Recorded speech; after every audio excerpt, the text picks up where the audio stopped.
In this video, you'll learn how to change currency on MoonPay, allowing you to select your preferred currency for transactions.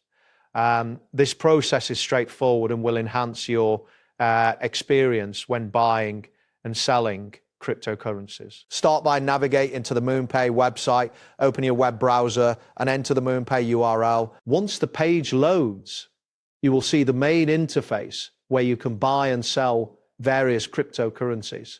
It is essential to ensure that you have a stable internet connection, as this will facilitate a smooth user experience. Next, locate and click on the button labeled Buy.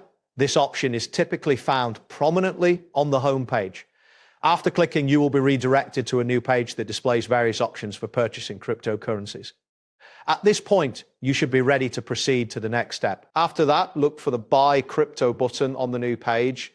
Click on this option to continue. This action will bring you to the section where you can select the cryptocurrency you wish to purchase.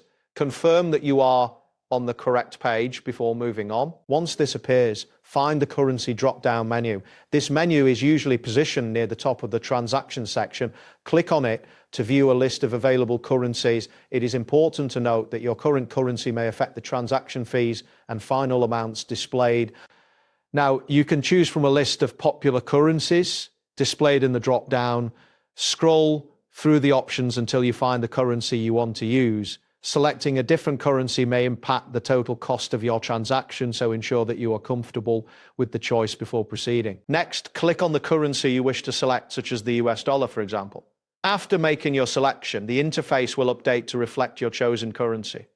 This change is crucial for ensuring that your transactions display accurate pricing information based on the selected currency. That's it for this tutorial.